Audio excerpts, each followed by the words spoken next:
Good evening. Welcome to APTN National News. I'm Melissa Ridgen. And I'm Dennis Ward. So in Manitoba now, we're starting off where incarceration rates are one of the highest in the country, according to Statistics Canada. Earlier this year, the province committed to diverting offenders away from jail and into restorative justice programs. Brittany Hobson sat down with one couple who went through the program. My worst case scenario, I was thinking in my head, I'm going to get like a month in Dauphin jail. That's what I was thinking. That was my worst. This was one of the realities Donovan Sutherland faced nearly 3 months ago. That changed when the 18-year-old decided to get help navigating the criminal justice system. He is one of the 4,500 people who went through a restorative justice program in Manitoba this year. It could open my mind to different things and different perspectives, and so yeah, I guess after going through those things and getting my charges dropped, it did kind of rearrange my thinking and all that. As a first-time offender, Sutherland is using the restorative justice program to take responsibility for his actions and commit to rehabilitation. Sutherland was charged with aggravated assault and domestic assault stemming from an incident this past summer with his partner Lisa Chubb. The two got in an argument while under the influence, but Chubb says she initially started the fight and Sutherland was defending himself. Having his charges dropped really brought out a lot. Like, it made me feel like, right on, like you're not getting charged for something you didn't do. The two are working with Crystal Nepenak, a criminal justice worker in Pine Creek First Nation. As part of the restoration, Sutherland participated in traditional healing. Me going to sweats and traditional things, it's really helped with bettering myself, bettering her, my family, friends, people around me, my community. And basically talking to Crystal and going through all this stuff is like making me want to do better for myself, for her, our baby on the way. Manitoba ranks second for the highest number of Indigenous adult inmates in the country. 74% are Indigenous, but make up only 15% of the overall population in the province. I like to think of our position as community justice workers as not only working with the community, but also being eyes and ears in the court system, of saying, okay, we're representatives of our people, we're sitting in a courtroom, we're listening, we're witnessing what's happening, and we're witnessing how our people are being treated also. The provincial government has committed to lowering incarceration rates. Earlier this year, it released a strategy to divert more people away from jail, something Nepenak says the Western system doesn't do. A lot of our people going right to court, there's nothing learned at all. But when they come through our program, they start to understand more of the process and how they got there, why they're there, and what it takes to get out of there. Nepenak is one of 5 criminal justice workers the Southern Chiefs organization employs. Out of the 34 First Nations SCO represents, only 13 communities are covered under the restorative justice program. The organization is working toward expanding its reach. Nepenak feels the program is successful. She's witnessed it with Sutherland and Chubb. They're so involved now in the community, and they're so active. They're a new couple, they're going to have a baby, and they're so actively trying now to attend any program that they could that will help them be stronger as a family. Brittany Hobson, APTN National News, Pine Creek First Nation. The Assembly of First Nations is getting a lot more attention from the Prime Minister than with the previous government. But one response from Prime Minister Trudeau put the focus back on him. It happened at the opening of the question and answer session at last week's Special Chiefs Assembly with Chief Judy Wilson at the mic. I'm Chief Judy Wilson from Niskanet Indian Band in BC. I'm also from the Union BC Indian Chiefs. I thank you for your words, Prime Minister, and I want to correct one thing. This is unceded land of the Algonquin peoples, and I wanted to be able to have you say that every time you come here, and any time your ministers come here, unceded lands of the Algonquin people, because that's so important. And its ancestors are here. And the other thing, I applaud the work we're doing on children and family and languages. But Prime Minister, when you're talking about the United Nations and you're going to go along with the self-determination and the consent, why wasn't that applied with the Trans Mountain pipeline that's going through 513 kilometres of our territory. There was no consent. I want to say more, but I don't want to go past that. I just want to say there was no consent on that, and you can't count a few IBAs that you've done with some of the communities as consent, because it's the proper title holders of those nations that hold the title, and it's the bands that might have been under duress or whatever reasons they did that, but it's not a proper process at all. We have to get to a proper process of consent, Prime Minister.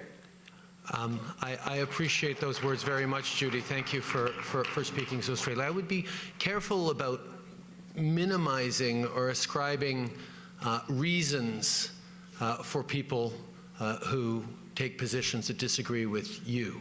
I think there are lots of reasons, and I think we should respect people's choices to support or not support different projects, and I don't think we should be criticizing them just because they disagree with you, Judy. But I absolutely recognize that this is a process. The process of achieving consent, the process of respect and partnership means engaging in real substantive conversations, listening to concerns and responding to those concerns. From the very beginning, we recognized that the previous government had failed to engage appropriately with communities, with Indigenous peoples, and indeed with the environmental science that needed to happen before people in general would allow them to move forward on getting our resources to markets other than the United States. This is obviously something that is important to many, many people, but it is also a process that is important to get right.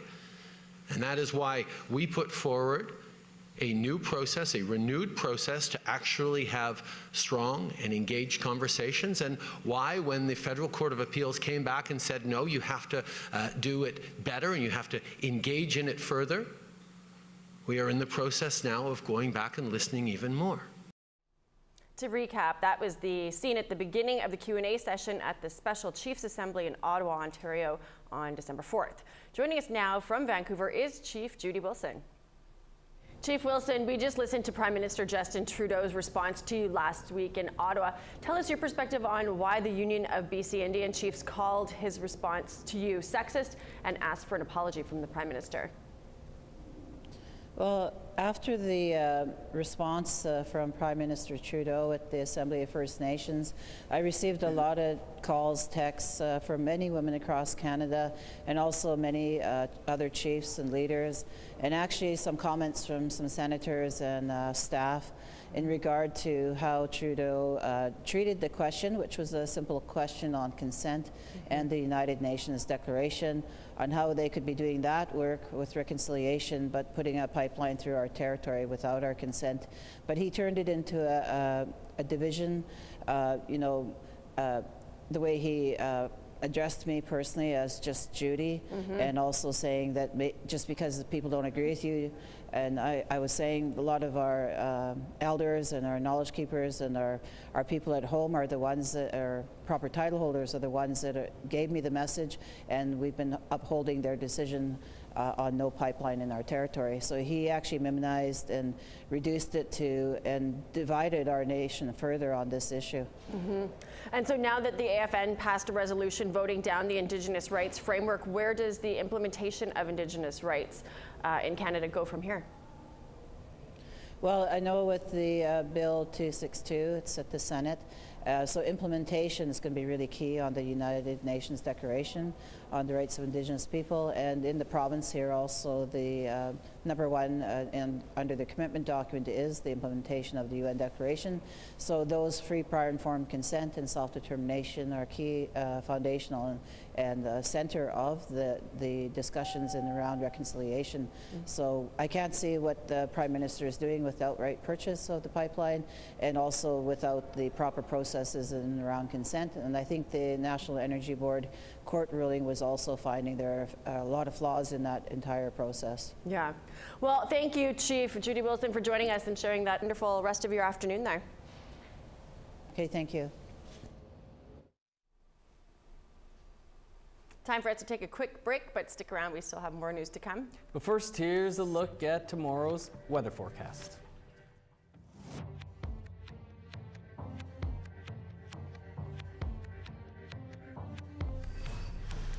Starting on the east coast, -5 and sunny in Halifax, sunny and -6 for Fredericton, -9 under sunny skies for Nain, 14 below for Happy Valley, Goose Bay, -15 in Chibougamau, 13 below in Saguenay, +5 in Toronto, 4 above in Sarnia and London, +1 with showers for Thunder Bay and Wawa, -2 in Sioux Lookout, -3 in God's Lake, -7 for Puckatawagan. -3 and rain potentially in Winnipeg, 0 in Dauphin. In Saskatchewan, 0s for North Battleford, Saskatoon, and Estevan. -8 in Uranium City, 0 for Buffalo Narrows.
Welcome back. Colonialism is the leading cause of missing and murdered Indigenous women and girls. That was just some of what was heard at the National Inquiry today. The commissioners are wrapping up the public hearings in Ottawa. Angel Moore reports. Summer Rain Bentham from the Battered Women's Support Services says Canada fails to respond to the safety of Indigenous women and girls. This attitude or belief is entrenched by Canada's policing agencies and systems, which have historically and currently been a brutal force of oppression and perpetration of violence against Indigenous women and girls. The inquiry was reminded that the Indian Act is the most effective tool of colonialism that discriminates against women. Act reflects the pure racism of an underlying assumption that Indigenous people should be eradicated, combined with Victorian patriarchal ideas, a combination that has proved deadly for Indigenous women. Bentham says Canada is in crisis across the country. This is not an Indian problem. This is a Canadian state problem, as the deaths and disappearances of Indigenous women and girls continue to rise. The Winnipeg Police told the inquiry they have been working to improve police practices since the mid-1990s. They have reached out to elders to learn about residential schools, the 60 Scoop, and the challenges of transitioning to an urban environment. That was training by exposure to bias awareness, confronting our own biasing, and policing our own misperceptions about the people we are exposed to. And I can tell you on a personal note, it was eye-opening. The inquiry will continue tomorrow, starting with the Government of Ontario. Angel Moore, APTN National News, Ottawa. And we'd like to hear what you think. Here's how to continue the conversation. Send your emails to news@aptn.ca. Find us online at aptnnews.ca and on youtube.com/aptnnews.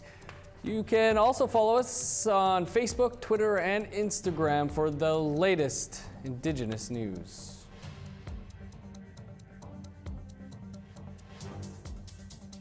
Earlier this afternoon, In Focus examined what we're teaching our kids and if children are getting enough Indigenous content at school. Here's some highlights.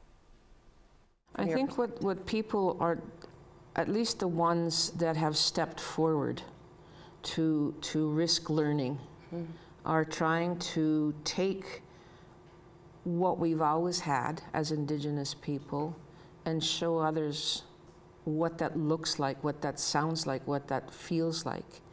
An example is you know, taking young people to sweat lodges that they've never been before. And not just Indigenous kids, taking all kids who want to go and want to learn about that. I know that in our school division, Indigenous learning is for everyone. It's not just for Indigenous kids. Last year we started with a program called Walking the Path.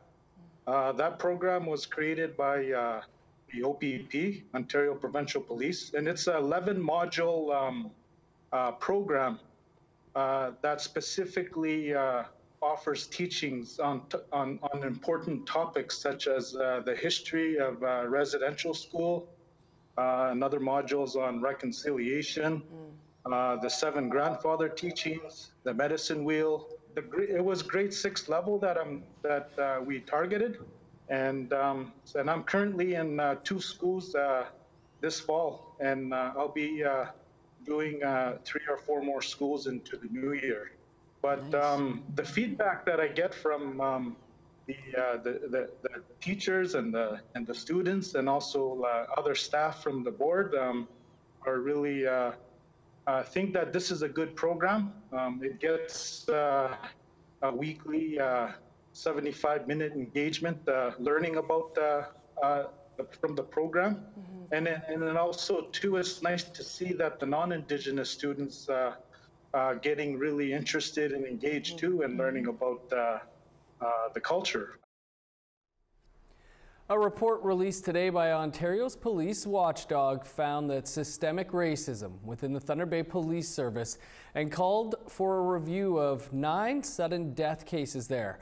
The report by the Office of the Independent Police Review Director was 2 years in the making. APTN's Willow Fiddler reports. The head of the police watchdog organization called his findings nothing short of a crisis.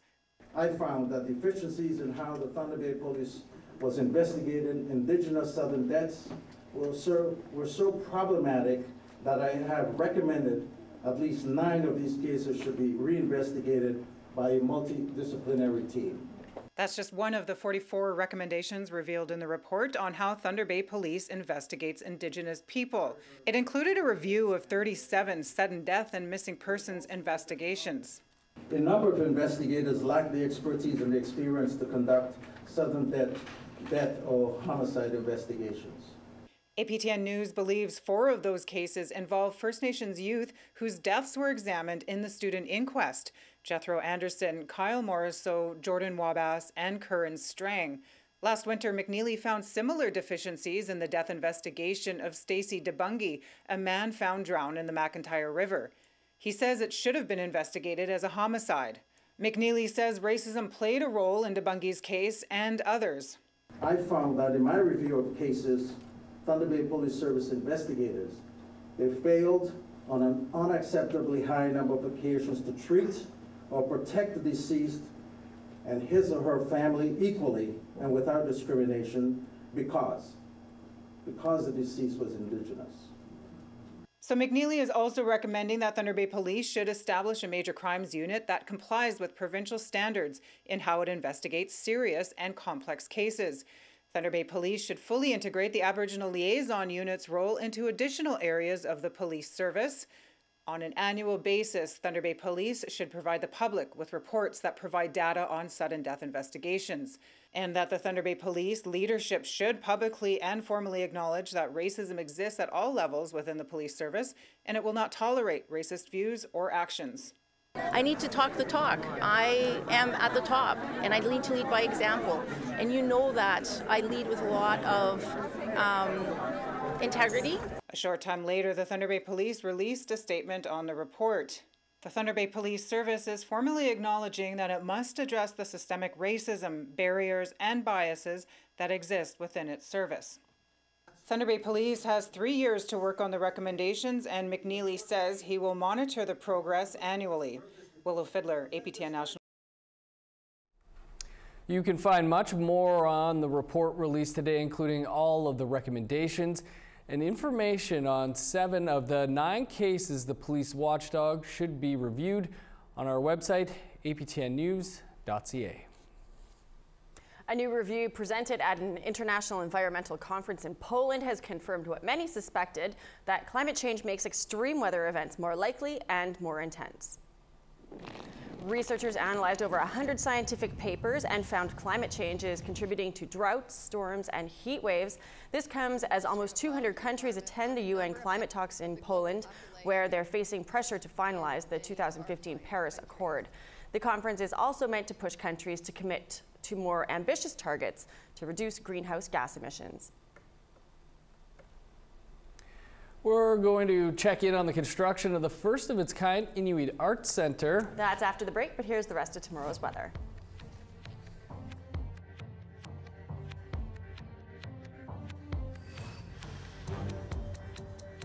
Florida, 0 and sunny for Peace River and Grand Prairie. +7 in Medicine Hat, +8 in Lethbridge, 6 above for Calgary. Rain and 11 for Tofino, rain and +10 for Victoria. -12 for Fort Nelson, 5 above with rain in Prince Rupert. -20 in Dawson and Beaver Creek, 11 below in Whitehorse. -21 in snow for Norman Wells. -20 in Wrigley, 18 below for Fort Simpson. -22 in Sax Harbor, -23 in Paulatuck. In Nunavut, -8 for Whale Cove, 9 below in Chesterfield. -18 in Clyde River, -28 in Resolute.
welcome back. It's been a dream for decades. Now the Inuit Art Centre in Winnipeg is becoming a reality. Our Daryl Stranger brings us up to date. The Winnipeg Art Gallery is adding a $65 million expansion dedicated to Inuit art. Construction of the Inuit Art Centre has been underway since they officially broke ground in May. It's hard to see the construction of the Inuit Art Centre right now, but somebody built these little peepholes so we can check in on the progress. This site will be home for thousands of pieces of Inuit artworks. The dramatic design was inspired by the North to display the Inuit treasures. The architect scrapped the design he had after visiting with the people of northern Canada. The world's largest collection of Inuit art is currently stored in this basement vault at the Winnipeg Art Gallery. The new vault will house all of the Inuit art currently stored here. The vault's design is really quite interesting. It's curved in several different ways so that when the viewer approaches the vault, you'll have a sense of being enclosed. You'll have art all the way around you rather than just looking at a flat surface. The bold new design will be the first of its kind in the world. From the openness of the center to the way the art is displayed, Darlene says there's so much to look ahead to. You know, we've been planning for it for so long, and it's exciting to actually look outside and see that big crane and the big hole in the ground and to actually see the concrete being poured. I mean, it's almost like, wow, this is really happening. So it's really exciting. The new Inuit Art Centre is due to open sometime in 2020. Daryl Stranger, APTN National News, Winnipeg. Happening today in orbit, about 400 kilometers overhead, a pair of Russian cosmonauts are conducting a spacewalk to get to the bottom of a mystery. The cosmonauts are inspecting a mysterious puncture in a Soyuz spacecraft currently docked at the space station. The leak was discovered back in August. It was first thought to be caused by a small meteorite, but it was since determined the hole was made from the inside, leading to speculation in Russian media about sabotage. The Soyuz is set to take 3 other crew back to Earth December 19th. If I'm in space, I don't want to hear anything about sabotage or a leak or a puncture. It's like, who do you think got up there to sabotage it? Yikes. Well, that is about all the time we have for your news tonight. I'm Dennis Ward. You can watch that episode of In Focus on our Facebook page, or it reruns here tomorrow morning at 10 a.m. Eastern. I'm Melissa Ridgen. Have a great night.